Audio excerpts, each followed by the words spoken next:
12 বছরের আব্দুল্লাহর কাঁধে এসে পড়েছে সংসারের ভার। মাটির ঘর, ভেঙে পড়া চাল যেন মা ছেলের দুর্দিনের ছবি। যে বয়সে তার স্কুলে যাওয়া ও সহপাঠীদের সঙ্গে ছুটে বেড়ানোর কথা, এখন সেই বয়সে আব্দুল্লাহর ধরতে হয়েছে সংসারের হাল। আমার এই বাচ্চাটার পরে সংসারের ভার, আমার এমন কিছু নেই যে সেই জায়গাতে আমি সংসার চালাবো। ভাঙাচোরা ও জরাজীর্ণ ঘরে মাথা গুজে থাকার মতো অবস্থা নেই মা ছেলের। কিভাবে দৈনন্দিন জীবন পার করবে সেই চিন্তায় ভেঙে পড়েছে এখন পরিবারটি।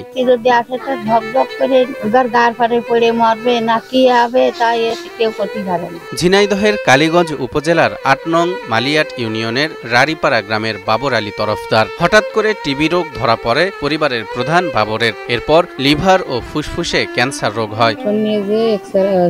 পরীক্ষা করে দেখি যে ক্যান্সার টিউমারে হয়েছে, ফুসফুসি করে ক্যান্সার হয়েছে আর লিভারে ক্যান্সার হয়েছে। দীর্ঘ ৮ মাস বিছানায় ছটফট করে অবশেষে মৃত্যুর কাছে হার মানতে হয়েছে বাবর আলীকে। টিবি রোগ হইল, সেভাবে বিছানায় পড়ে থাকতে থাকতে টাকার জন্য চিকিৎসা করতে পারলাম না। বাঁশের ও গাছের গুড়ি উঠিয়ে বিভিন্ন ভাটায় বিক্রি করতেন বাবর। যা আয় হতো তাই দিয়ে কোনো মতে চলতো সংসার। দিন মজুরে কাজ করেছে, চাইল কিনে নিয়ে আসে, তাই যে রাত্রি নিয়ে আসে ওই বাজারেতে রাত্রি নিয়ে আসে, সেই রাত্রি খাইয়েছে। জীবনে যে কষ্ট করেছে আমার ভাবি আর ভাই তো বলার মতন না।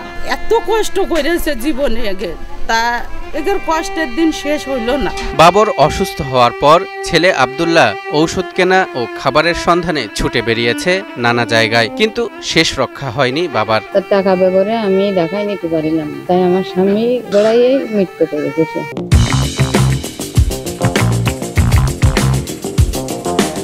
বর্তমানে শোকে স্তব্ধ স্ত্রী চেয়ারন খাতুন সহ পুরো পরিবার। বাবর মারা যাওয়ার পর এখন খেয়ে না খেয়ে চলছে পরিবারটি। এমনকি গত ৮ দিন যাবৎ চলছে না কোনো চুলা, ঘরে নেই এক মুঠো চাল। এখন এই যে খাওয়ার কি হবে, এরা কি খাবে?